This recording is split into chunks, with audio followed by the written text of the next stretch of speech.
On va terminer cet après-midi de la FMEX avec donc la dernière présentation de la société Hyphen.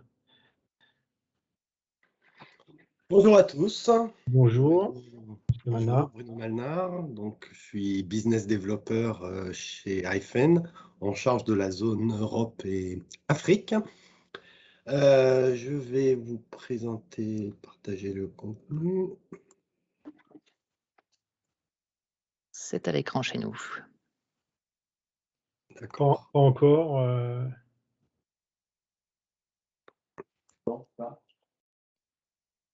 On voit un curseur, mais On a la souris, mais on n'a pas d'image. Ouais. ouais, on n'a pas Ah de- zut.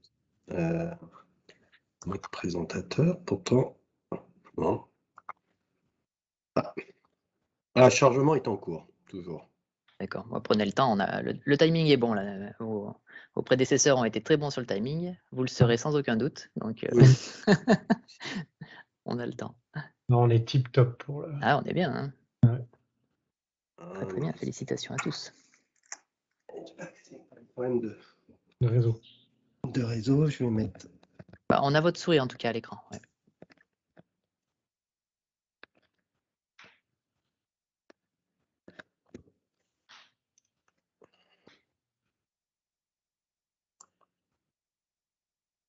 J'aurais dû la mettre en PDF, ça aurait été peut-être plus light. Ah, ça y est. Ça y est, Nous l'avons. c'est apparu. Ok. Hop. Parfait. Début. Voilà. Donc, je vais essentiellement vous parler d'une offre que l'on a développée ces dernières années qui s'appelle la PhenoStation, qui concerne des systèmes de phénotypage haut débit pour les serres ou les endroits confinés. Hein. Donc,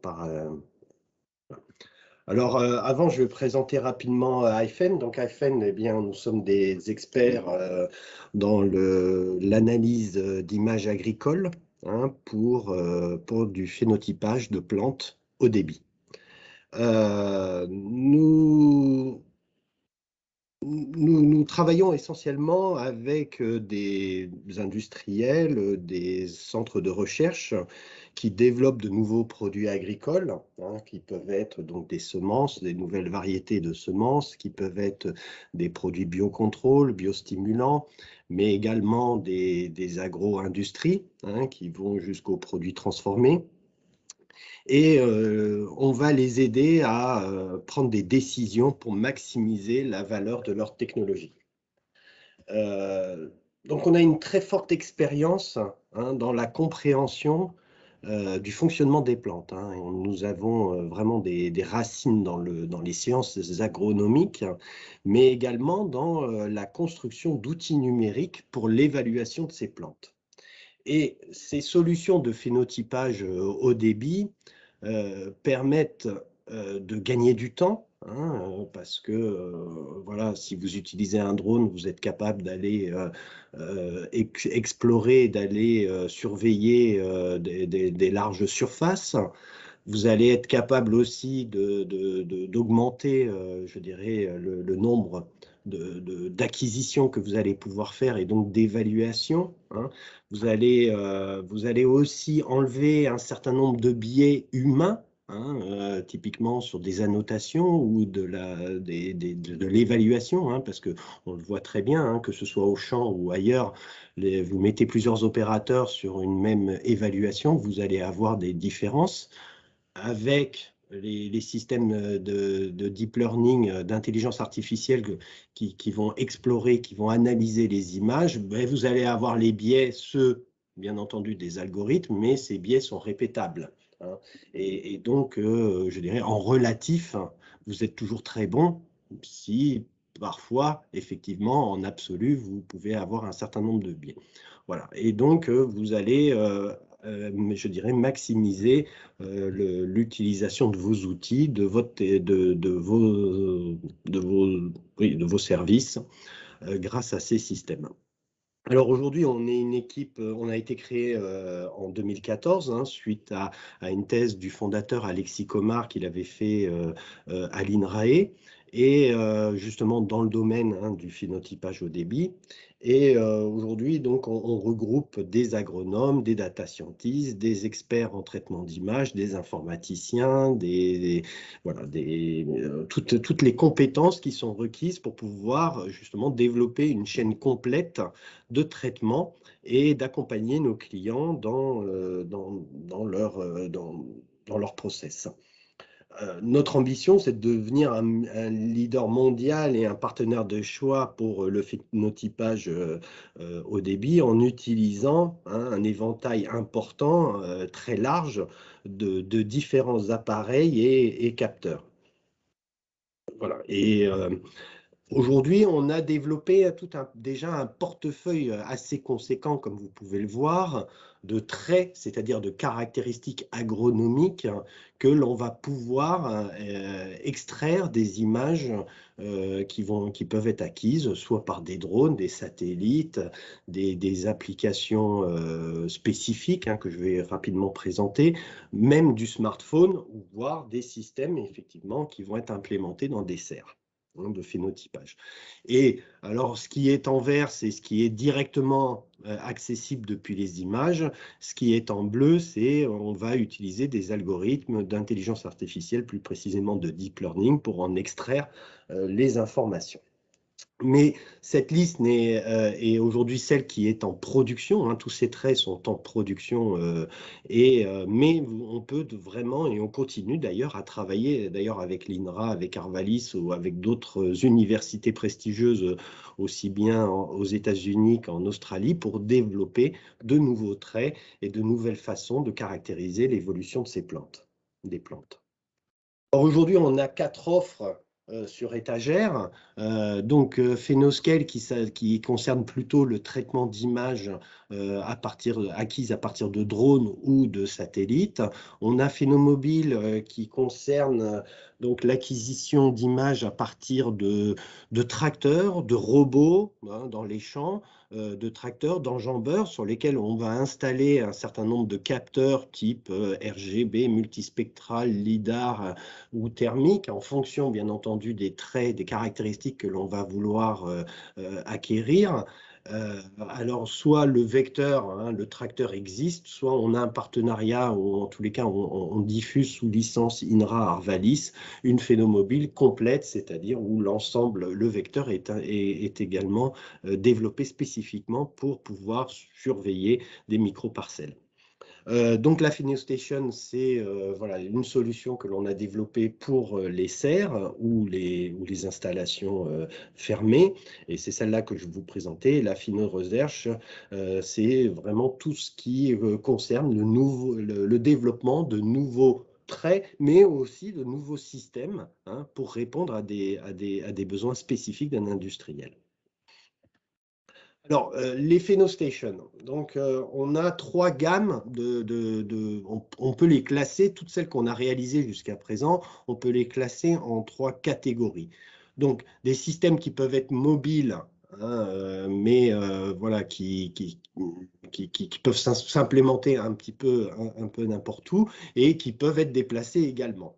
Ensuite, on a des systèmes qui vont être monté spécifiquement sur un vecteur, type un chariot comme ça de transport, mais ça peut être aussi des petits robots qui vont se balader dans le dessert.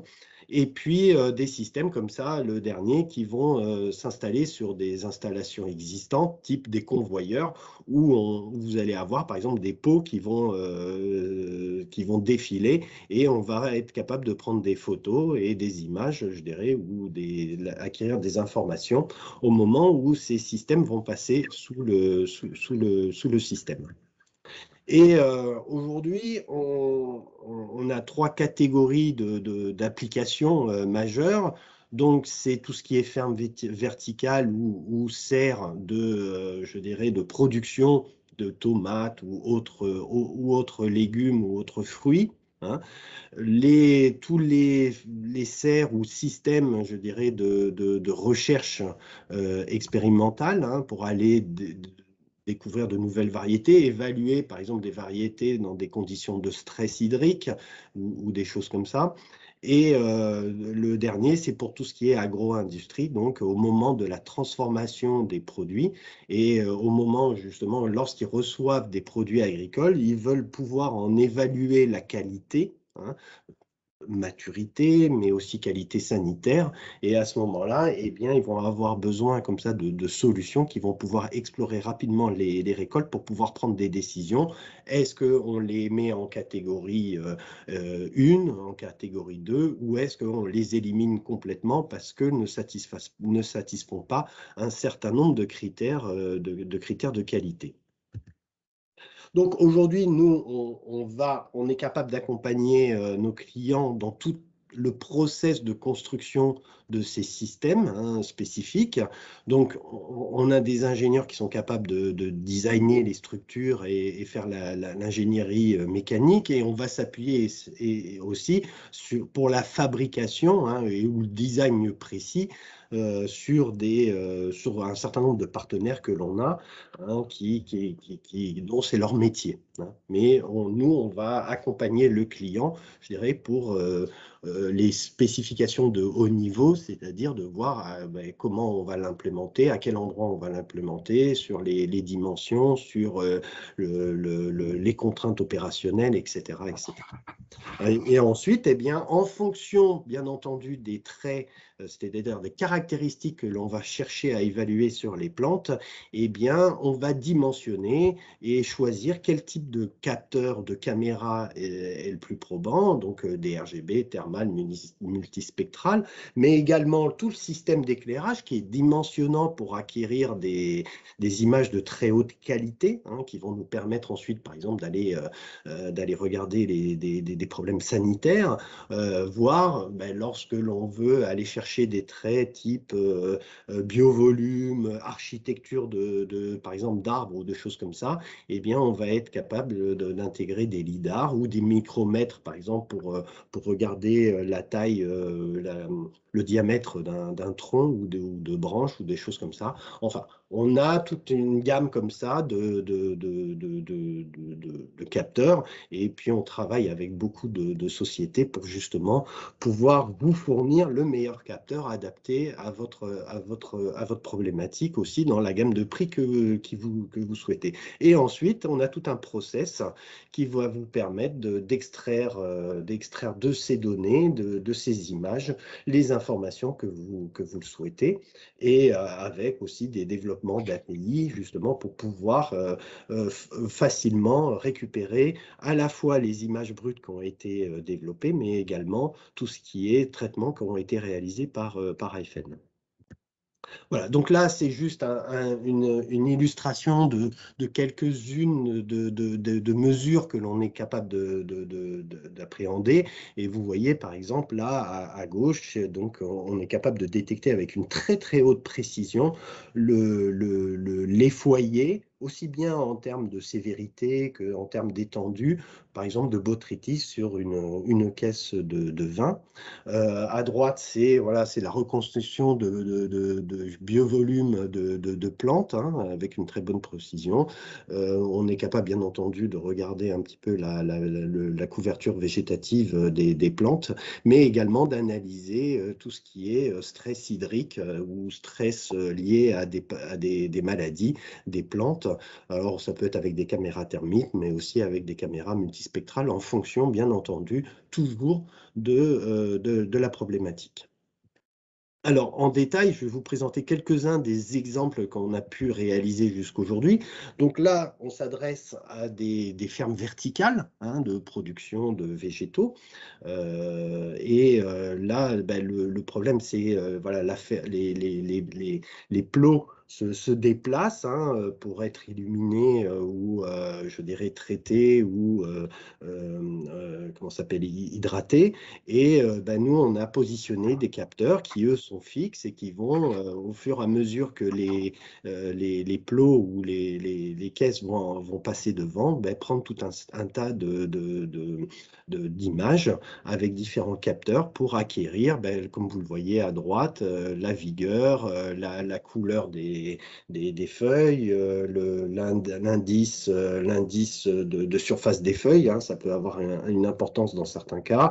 Voilà, l'accumulation de biomasse, la hauteur des plantes, etc., etc.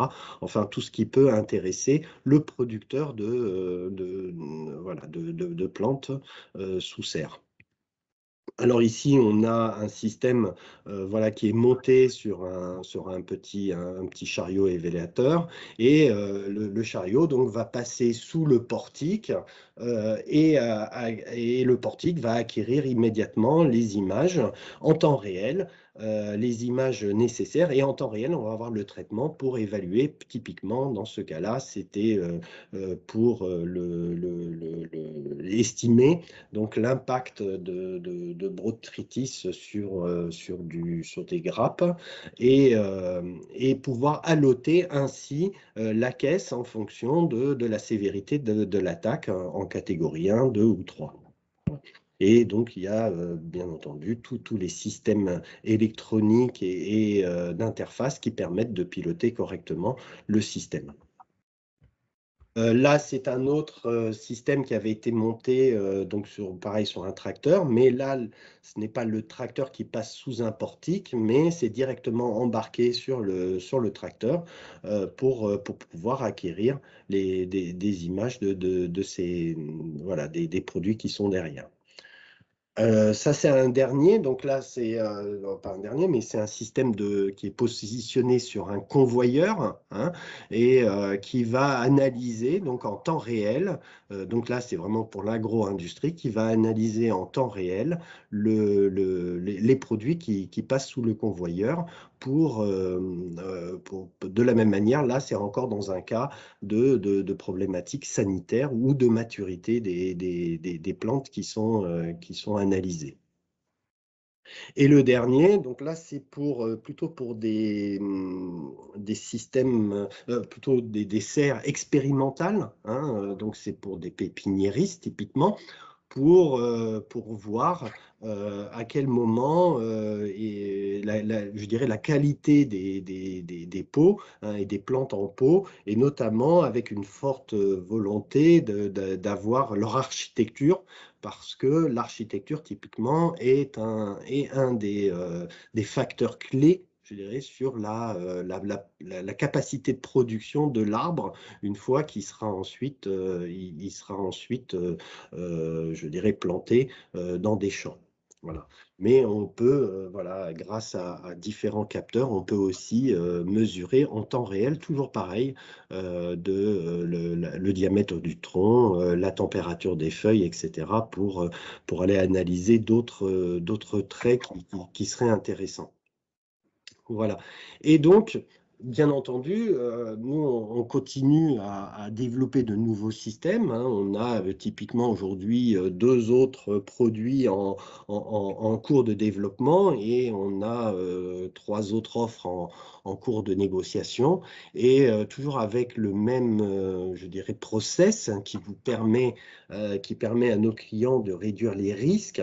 Donc d'abord, on va faire une étude de faisabilité hein, avec le client, avec une visite des installations, une estimation et une évaluation des traits qui va le souhaiter, et ainsi les capteurs qu'il faudrait implémenter, comment on va les implémenter, avec quel type de lumière, etc. Enfin, analyser toutes les conditions opérationnelles du système et, in fine, donc produire un devis qui va permettre d'estimer un peu les coûts.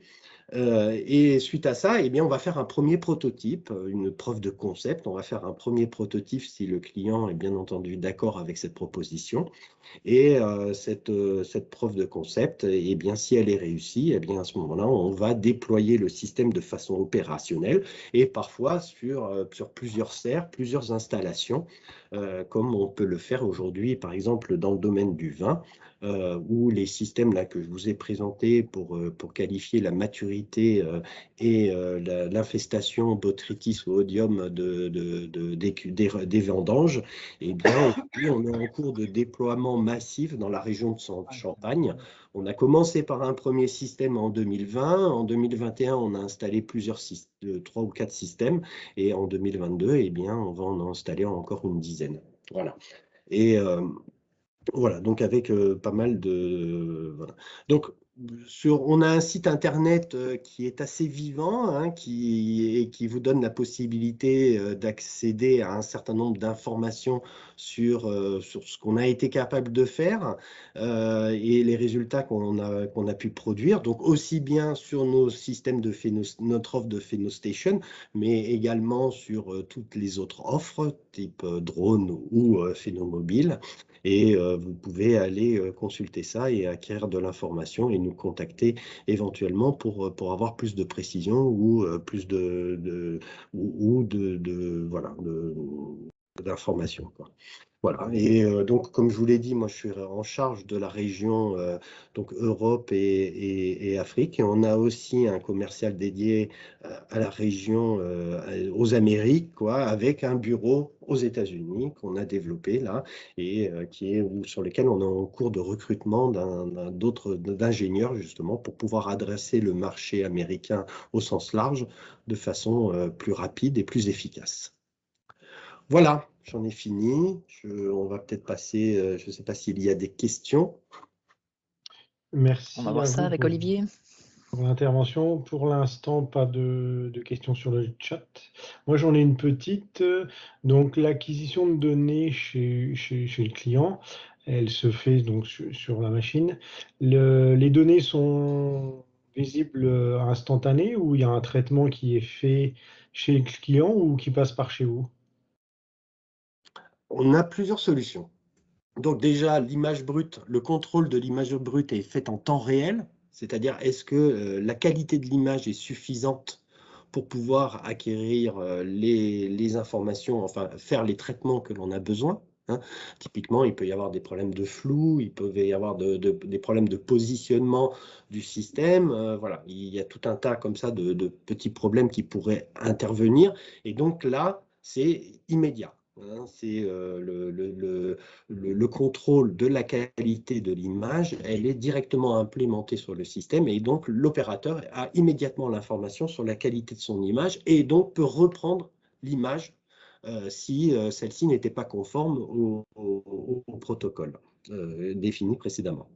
Voilà. Ensuite, il y a l'image, elle est envoyée effectivement, dans la plupart des cas, elle est envoyée sur nos serveurs hein, directement et traitée sur nos serveurs. Et ensuite, le client ensuite va pouvoir, alors soit via notre interface, notre logiciel qui s'appelle, notre plateforme de traitement qui s'appelle Cloverfield, il va pouvoir aller visualiser les résultats des traitements qui ont été réalisés, voire même quand il y en a plusieurs, les combiner les uns avec les autres, voir si par exemple typiquement il y a eu une progression dans le temps. Par exemple, on veut regarder l'évolution de plantes en pot hein, dans le cadre d'expérimentation ou dans le cas de sélection. Eh bien, chaque pot va être tagué, je dirais, il va avoir une puce RFID ou un QR code. Donc la machine va être capable effectivement d'enregistrer ce QR code pour reconnaître le pot tel qu'il est et stocker l'information et les traitements qui auront été faits à une date et puis à une autre date et une autre date. Et ainsi, on a des dashboards analytiques qui vont permettre aux clients ensuite d'aller voir effectivement l'évolution de tel ou tel trait dans le temps pour spécifiquement ce pot-là. D'accord ? Mais aussi combiné pour tous les autres pots pour pouvoir faire des analyses statistiques hein, et ainsi de suite. Vraiment avec un outil d'aide à la décision qui va très très loin. Ensuite, effectivement, donc bien entendu, le transfert d'informations et voire même chez Hyphen, on attache beaucoup d'importance à la sécurité de l'information, hein, parce que ça nous a été demandé par nos clients. Et donc, il n'y a à aucun moment, voilà, on fait des tests d'intrusion de nos systèmes, etc., régulièrement avec des sociétés habilitées pour effectivement garantir qu'il n'y a pas de problème de confidentialité. Et je dirais même, typiquement, par exemple, on peut travailler par exemple, sur les fraises. Pour un de nos clients, on va développer un système sur les fraises. Et si un autre client nous demande aussi de développer un système sur les fraises, eh bien, les algorithmes de deep learning et l'apprentissage, hein, qu'on va réaliser, eh bien, en aucun cas, on utilisera les données acquises avec le premier client pour développer les algorithmes pour le deuxième client, sauf, bien entendu, si le client nous donne l'autorisation. Mais voilà, il y a vraiment, on fait très attention à ça. Ensuite, on a développé des API, hein, donc des protocoles qui permettent effectivement de transférer l'information ou les traits, je dirais, les résultats de nos traitements directement sur les bases de données de nos clients pour qu'ils en puissent ensuite capitaliser et effectuer éventuellement d'autres traitements ou d'autres analyses directement chez eux. Voilà. Après, on a aussi quelques clients qui ont des capacités, typiquement de certains centres de recherche à l'INRA ou Arvalis ou autres, qui ont des capacités également de calculer des caractéristiques, hein, d'extraire des informations de ces images. Et à ce moment-là, eh bien, nous, on ne fait que regarder, on ne transfère donc les informations, les images brutes, on va les transférer chez le client directement. Et nous, on ne s'occupe pas du traitement d'images. Mais c'est assez rare, ça n'arrive qu'avec quelques centres de recherche très, très pointus. Tu as ton micro coupé, Olivier. Pardon, merci pour les compléments. Toujours pas de questions sur le chat, donc je pense que vous avez été clair dans la présentation. Très bien. Voilà, mais on pourrait, voilà, si vous êtes intéressé notamment par les systèmes phénomobiles, hein, qui pourraient être, voilà, c'est-à-dire l'implémentation de capteurs sur des vecteurs au champ, c'est quelque chose que l'on réalise beaucoup. On a plusieurs contrats là-dessus ou plusieurs réalisations là-dessus, et ça pourrait être aussi l'occasion de vous présenter ça si vous voulez. Ok. Eh ben, merci beaucoup. On arrive à la fin de la journée. On est tip-top au niveau timing. Je vais repasser la main à Dorian qui va clôturer la journée. Oui. Écoutez, voilà, c'était une première pour nous, hein, sachez-le. On a réuni donc pas moins de 7 exposants qui ont pu nous présenter leurs produits par phase de 30 minutes réservées à chacune de ces 7 entreprises. Écoutez, pour moi, c'est une journée qui est très intéressante, qui s'est bien déroulée, qui a réussi à se faire grâce à vous, les visiteurs, puisque vous étiez nombreux. Là, j'ai pu noter jusqu'à plus de 100 connexions réalisées au cours de la journée. Là. Et puis remercier aussi les exposants qui ont été remarquables par leur précision, de vrais horlogiers suisses quant au respect du timing et aux consignes que l'on avait pu leur donner en amont. Donc, félicitations à tous. Après, voilà, moi, ce que j'ai envie de porter et de projeter un peu plus loin là, sur cette conclusion, certes, on est dans un secteur d'activité qui nécessite de l'expertise, un niveau assez pointu et qui nécessite aussi une curiosité, mais on sent, hein, on est tous pareils, je pense, on sent qu'il nous manque le contact, le fait de pouvoir se sentir proches les uns les autres, et on vous avoue que c'est avec beaucoup de frustration qu'on a été obligé de basculer de ce salon physique vers une participation en distanciel. Bon, voilà, on sait tous pourquoi et on est prêt à faire les concessions tant que cela est nécessaire. Mais moi, ce que je voulais vous présenter, et là aussi au nom du président, c'est le fait qu'on envisage de faire une manifestation au mois de juin. Alors, on sort de ce webinaire qui pour moi est un succès, et on envisage déjà une manifestation au mois de juin Donc, pour conclure cette journée, moi, ce que je voulais faire, c'est tous vous remercier, vous, les exposants, vous, les visiteurs, sans qui nos événements et nos manifestations n'auraient pas lieu. Et je souhaite vous donner rendez-vous au mois de juin, où on a bien l'intention de pouvoir réunir des exposants en extérieur et sur un petit salon dédié aux exposants habituels de l'AFMEX et bien plus, pour pouvoir tous nous retrouver et discuter de notre passion qui est l'expérimentation et partager les valeurs que ce secteur d'activité mérite. Voilà. Je vous dis merci à tous et je vous dis à très bientôt. Au mois de juin, on vous donnera des nouvelles rapidement. Merci à tous de votre présence et de votre participation. Merci à vous.